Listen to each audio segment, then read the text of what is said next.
Okay, we are rolling. We are rolling, brother. Champions of Champions boxing talk here. Well, I was just in the middle of sorting a few things out, and I thought, what shall I do but make a video? And, treat you subscribers to some more of my sexy voice. No, I'm joking. Or am I? Anyway, the title of this video, The Significance of Manny Pacquiao v Errol Spence. This is more than just a top-level fight. This is potentially a reshaping of the sport, taking it back to where it was, right? The Floyd Mayweather era, there's nothing wrong with being an undefeated fighter, right? If you go out there and nobody can beat you, fair enough. I personally think Luis Castillo beat Floyd Mayweather, and it was pretty clear to me. But nonetheless, if you've got a guy who goes out there, does his thing, and nobody can beat him, fair play. It wasn't that did sort of this damage that we see to the sport today. It was the promotion, the heavy promotion of the zero. It was promoted so aggressively that everybody is convinced that it scared the life out of any top-level fighter to go out there and take risks and get beat. They weren't physically scared of their opponents.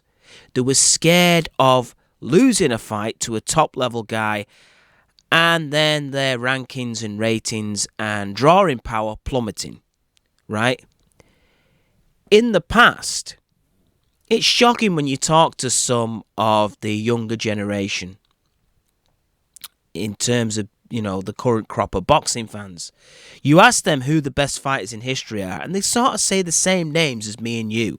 They'll say Sugar Ray Robinson, Muhammad Ali, Sugar Ray Leonard, Roberto Duran, the list goes on. And then you will say, okay, you'll hear the same people that said those particular fighters to be the best of all time. Then you'll see the same supporters at the weekend when their fighter loses a fight, they drop him like a hot brick. And then you go, hang on a minute, Muhammad Ali lost. Sugar Ray Robinson lost. Roberto Duran lost. Sugar Ray Leonard lost. But back in the day,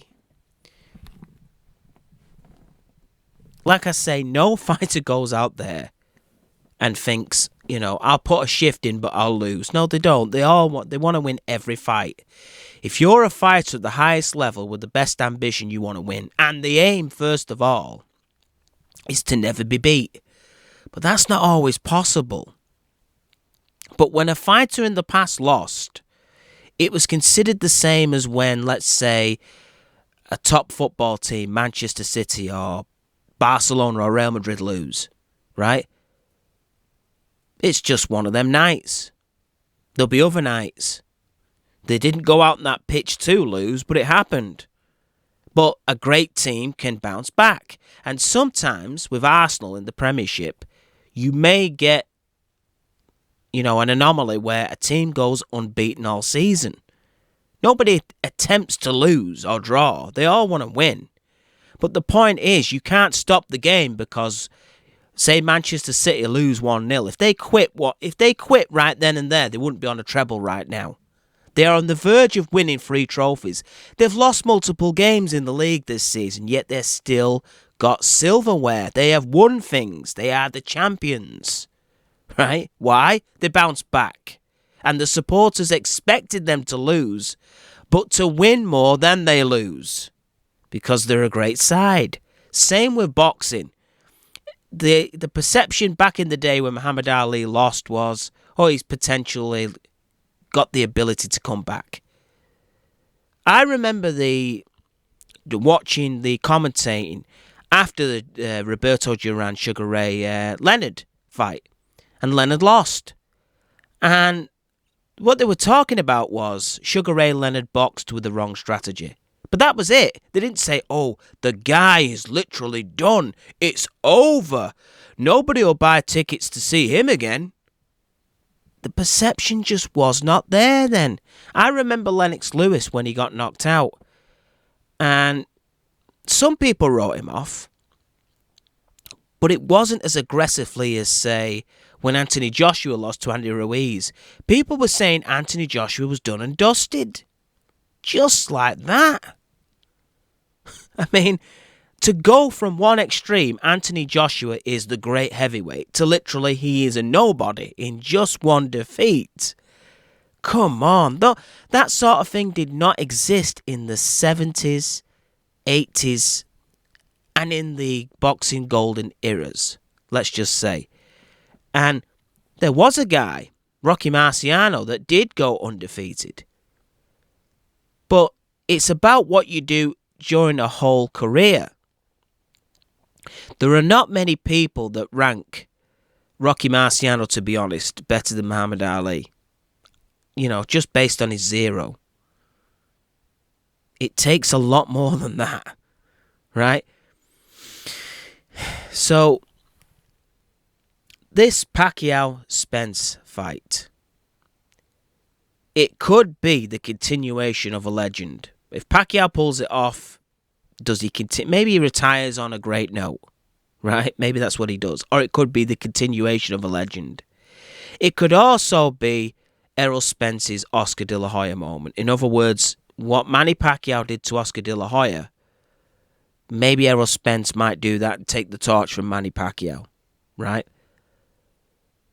Whoever wins, you see, the point is, it's not really the point of Manny Pacquiao winning. What I mean by that, that's a real mouthful I've said there. The point is, you've got a guy in here who has defeats, but more wins than losses, far more, has accomplished feats that no fighter in history has done, despite defeats. And Manny Pacquiao never went in the ring purposely to lose. But sometimes it happened. Sometimes it happened. What did he do? He dusted himself down and come back.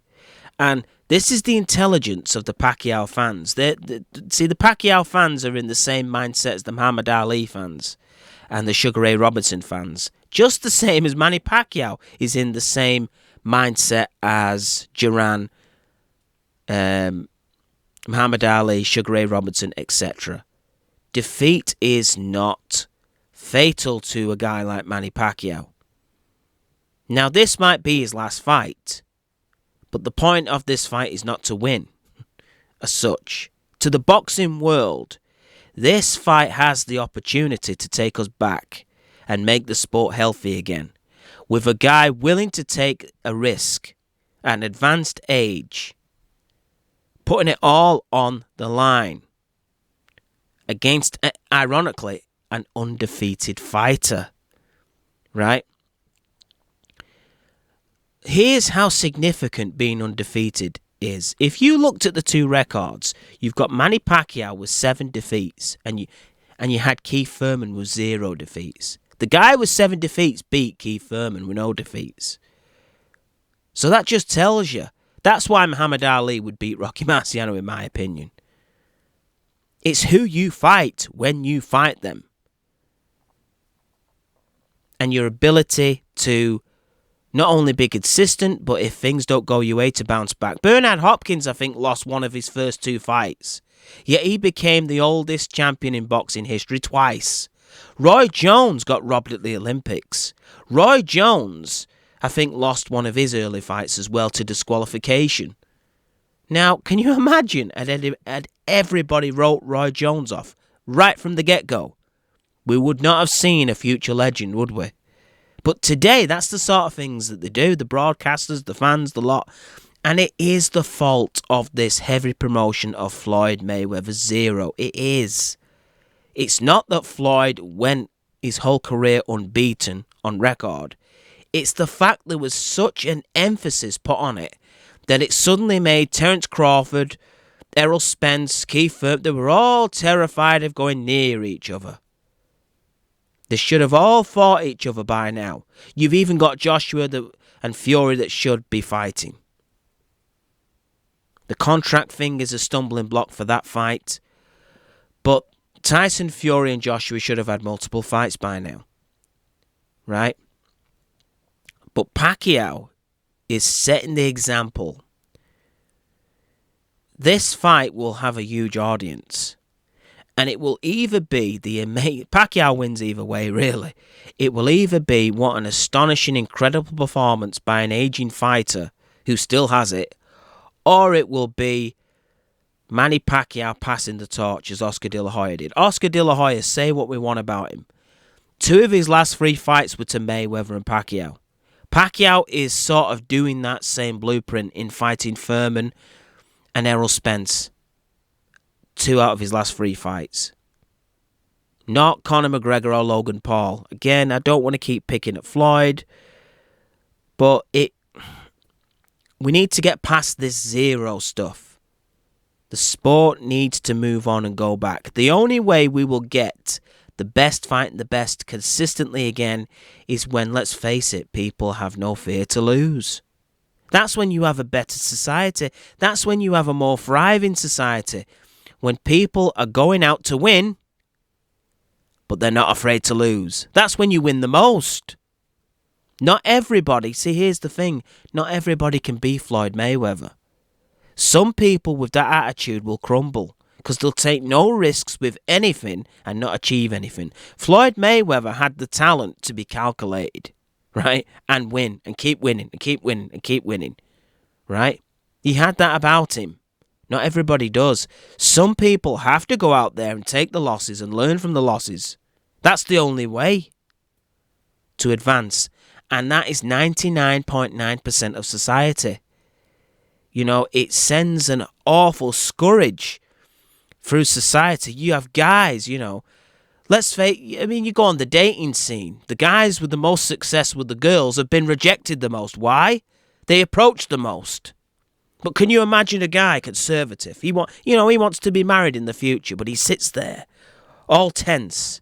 You know, oh, I'm not taking the chance. I'm not asking her out. I might get rejected. I might lose. I might get rejected. He's never going to win, is he? But Manny Pacquiao is that guy. He's the alpha male. He comes in. If she don't accept me, some girl's going to do. That's Manny Pacquiao. Right? Manny Pacquiao is an alpha male. It's her loss if she don't accept me. You know, I'm the prize. I can be rejected, I can be defeated, but ultimately I will win. That's his attitude. And he has won. He's already won. This is the thing. This is the significance.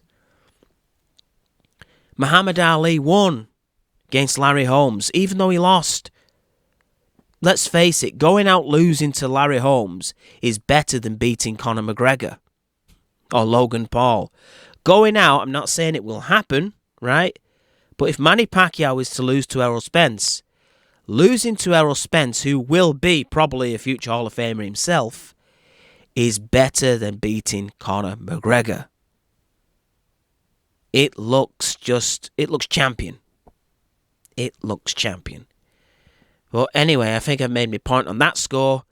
But this is a lesson for life. Manny Pacquiao is not only trying to make the sport go back to the way it was, have no risks, then the whole sport opens up and it thrives again because nobody is afraid to lose, but they want to win. That's the key. You have to cross the road even though there's traffic. Yes, there is a chance that, you know, God forbid, you could be hit and injured, right? But you got to take that risk to get to the other side of the road. Most people do. Right? And in society itself, the biggest risk takers, the guys that are not scared, the people that live with the most uncertainty have the best quality of life and the most successful quality of life. There's nothing wrong with calculated caution, right? Being intelligent. But when you're scared of your own shadow, you're trapped. You're trapped. And the thing is, Manny Pacquiao has never been trapped in his career. It makes you wonder what some other fighters may have accomplished had they had the support around them and they had the belief that Manny Pacquiao's had. Didn't he look done? Well, no, he did. Well, yes, he did. I would have never thought him on for Sundays when he lost to Floyd Mayweather that Manny Pacquiao would beat Keith Thurman later down the road. I thought that maybe Manny had had his time there. And it would be Floyd, ironically, that would go on and beat one of the young guns. It turned out to be the other way around. Pacquiao's had multiple wins against champions since. Right? Why? He just had that full of risk attitude. Full of risk. Head on. Let's go for it. Tonight was a bad night, but tomorrow we will rise. He was probably even jogging the next day. That's the spirit. That's the spirit the sport needs. That's the spirit life needs. Not only will the sport die out, but we would die out as a species if we didn't have this let's go get it attitude that Manny Pacquiao exemplifies to boxing, to the world, to all of us. And this is Champions of Champions Boxing Talk. Go out there, guys. Don't fear the world. The world is there to fear you. I'm out, brother.